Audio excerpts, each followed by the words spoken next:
Kendall Jenner inspired people to get what cosmetic treatment? And apparently, this is why Zayn Malik got fired from his management. And Haley Steinfeld and Niall Horan pack on some major PDA. All that and more on today's Rundown. This episode is brought to you by Invisalign Treatment. Get straight teeth 2 times faster. Well, we have some new details about how Khloe Kardashian's sisters came to her aid after this whole Tristan Thompson scandal went down. But first, we have to break down all the theories regarding Ariana Grande's new single.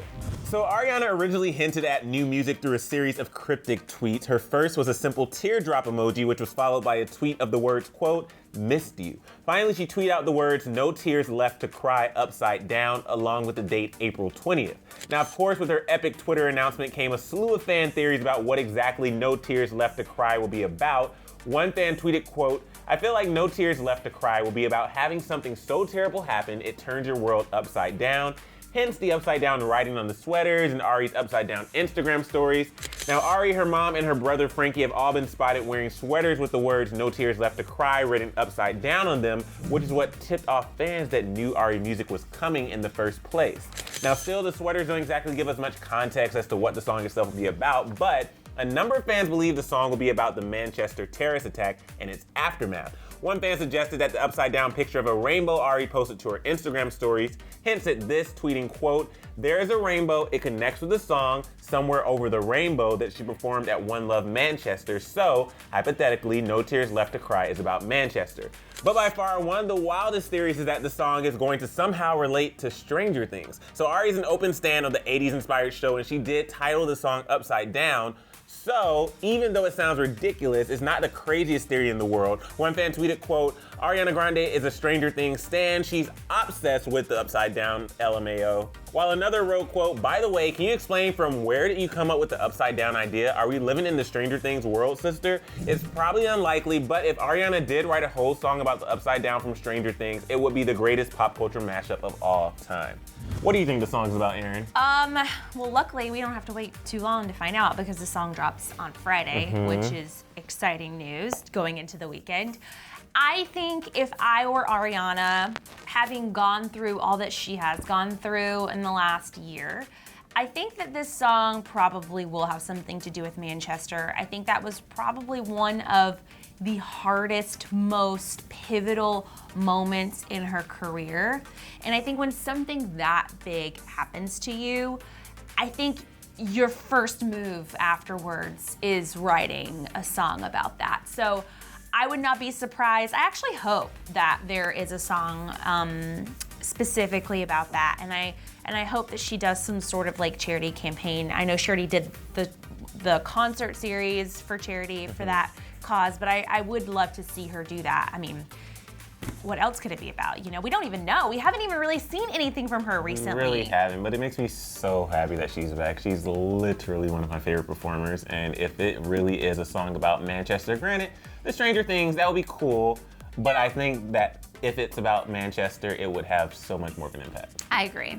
All right, guys, Haley Steinfeld and Niall Horan. We've been speculating whether these two have been dating for weeks now. They both have denied that they are dating, but this last little romantic rendezvous has us scratching our heads. These two were caught getting cozy by fans after they jetted off on a tropical vacation to the Bahamas last week. Must be nice. Niall and Haley can be seen talking to a woman for a few seconds before he puts his arm over Haley's shoulders and he pulls her in for a sweet kiss on the cheek. More than friends, if you ask us. Haley and Niall further confirmed their relationship just before going on this vacation when they attended the 2018 Masters tournament in Augusta, Georgia together. Haley attended the 4-day golf event and stayed at the same house with Niall, according to Daily Mail on Sunday. Last month, a source told E! News that Niall and Haley are in fact dating, but it's nothing too serious at the moment. The insider explained, quote, "It's true that Haley and Niall are dating, but at this point, it's pretty casual. More details about the couple are not currently known. The last time Haley was asked about the dating rumors, she played it super coy. She admitted to Us Weekly that she's a, quote, very private person and is only gonna share what she feels comfortable with. Look, I'm gonna keep it real with you. Golf is a sport that either you love it or you hate it. I have never heard that Haley is a golf fan. up until now. So the fact that she spent 4 days at a golf tournament with someone, I wouldn't do that for my friend. I'd spend 4 days at Coachella with my friend, but a golf tournament where you literally can't have phones, you have to be silent for 4 days, and you just watch men hit balls with clubs. I mean, you have to really like a person. Yeah, I mean, at this point, I'm just gonna go ahead and say they're together. But at the same time, you know, I don't need an official confirmation. Let them live their lives. I mean, if they want to release a statement, if they want to do that, it will make me happy. But live your life and teach me how to make golf interesting. That's impossible. Sorry. All right, so Zayn Malik is now no longer with 2 women. First, Gigi Hadid, and now his longtime manager, Sarah. What's happening, Zayn? So Variety has reported that Zayn has been dropped by the First Access Entertainment co-founder because of reported diva behavior. Zayn had been with his manager, Sarah Stinnett, since his exit from One Direction in 2015, but now their working relationship is no more. Sources told Variety that the reason for the split is because Zayn is, quote, challenging to work with and, quote, declines many promotional opportunities. Yikes. So his professional breakup comes at an awkward time because of Zayn's new music, and we don't really know how this sudden exit will affect his release timeline. When asked to comment on the situation, Zayn's reps did not respond, but Sarah said, quote, sometimes in life you have to make extremely difficult decisions to affect positive change for everyone. Well, Sarah, that was a very PC statement, you know, keeping it whatever, but Zayn is very open about his issues with anxiety and stage fright and all those different things. However, as an artist, you can't not tour, you can't not perform, your fans want to see you, and also, a lot of artists are very open about the fact that, especially now that they don't sell as many CDs anymore and you don't make as much money streaming, they make a lot of their money through merchandise and through concerts. And where do you sell all that merchandise? At your concerts and your tour. So it's like, I don't know, it's weird that he doesn't see the value in that. Well, on the flip side, if I'm his manager, I make money when my artist that I manage makes money. And if that artist isn't doing their due diligence to treat their career like a business, while I'm trying to treat their career like a business, I understand wanting to maybe cut ties professionally, but say, you know what, this relationship as a business isn't working out, so I have to let you go. Yeah. I do empathize with Zayn with his anxiety. I think that, you know, you don't understand how difficult it is to do life when you have anxiety unless you actually experience it yourself. But unfortunately, this business, you know, you gotta do it. And if you have anxiety, then maybe you should position yourself in the business that's a little bit different. Songwriter.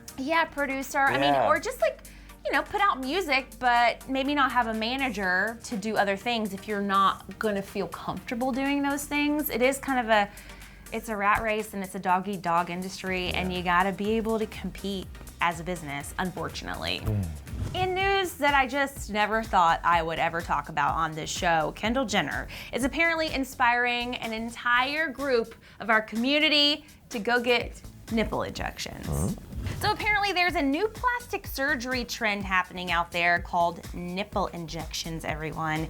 And they were inspired by none other than reality star Kendall Jenner. Although Kendall hasn't gotten nipple injections herself, as far as we know, a recent New York Post video revealed that patients have been asking a doctor by the name of Dr. Norman Rowe, a Park Avenue plastic surgeon, to make their nipples look similar to Kendall Jenner's by way of injections. I don't know why people would want to do this to themselves, especially why they want to tie it into Kylie Jenner. I'm sure Kylie Jenner is not promoting this type of surgery. And I feel like in 2018, you can change your body, whatever makes you feel comfortable, but at the end of the day, with something like this, you should just be confident in yourself. Yeah. No one cares. Just leave them alone. Yeah. Well, Khloe Kardashian, Tristan Thompson, we know about all the drama, but we also know about the beautiful baby girl that she delivered, and she got a very special visit from her sisters. Kim, Kourtney, and Kendall were all spotted hopping off a jet in Cleveland, where Khloe is currently with her baby girl, True. Meanwhile, Mama Kris has been in Cleveland by Khloe's side since around the time the major cheating scandal was breaking about Khloe's boyfriend and the father of their child, Tristan Thompson. Now, while Khloe is reportedly so happy to finally be a mom, TMZ reports that the reality star is far from forgiving Tristan's infidelity, and in fact, she is anxiously awaiting getting the all clear from doctors so that she and her daughter can get back to LA. Now we can imagine that being surrounded by family is exactly what Khloe needs right now. Noticeably absent from the fam trip was Kylie, but we're sure she's pretty busy at the moment. She's also a new mom after all. Now many were curious to see if perhaps we would end up seeing Khloe and True leaving Cleveland with their sisters, but the fam was just seen headed back to LA without Khloe, but with Chris. So Khloe is currently handling baby and baby daddy all on her own, but if we know the Kardashians, she won't be alone for long. The source told People Mag, quote, "They both feel Khloe has gone through so much and that she deserves being happy. They can't believe that Tristan's been going behind everyone's back. They find his behavior disgusting." TMZ also reported once Khloe got wind of Tristan's cheating, she was extremely conflicted over what last name to give True until the very last minute. A source told TMZ that Thompson was planned to be her last name a month prior, but after the scandal, Khloe had a real time deciding if she should keep it. Apparently, she didn't pick until a few days after giving birth. Ugh, so much drama. If I were Khloe, I don't know that situation personally, so let me just say, knowing what I know publicly, if that all is true, if I were Khloe, I would want to get home to LA to my family. Yeah. Being in Cleveland, you know, while this drama's going down with the baby, it's a lot. Would be a lot for me. But the interesting part about this name thing, I think a lot of people think it's drama, that the baby was born and she didn't have a name until 2 days later because she was still deciding based on the drama that happened. That's pretty standard, actually. I feel like sometimes parents want to actually meet their children to feel like what their personality is before they name them. So I don't necessarily know if that's unusual or not, but gosh, I would not trade places with Khloe Kardashian for $1 million right now. I mean, maybe instead of calling her True Thompson, we'll just call her TT so we don't have to think about Tristan right now. Yeah, we're not really thrilled with him. All right, guys, that's a wrap for today's episode. My question for you is, what do you think Ariana Grande's song is gonna be about? We'll find out on Friday. But I guess, just a couple more days. Yeah. Also, Zayn, do you think that he should have been fired by his management team based on what we know about his anxiety issues? Let me know in the comments section, you guys. Thanks for hanging out with us, and we'll see you back here tomorrow. Click left to hear about Millie Bobby Brown responding to cheating rumors. And thanks again to Invisalign Treatment for sponsoring this episode. Click the link in the description below to check out the Invisalign Smile Quiz.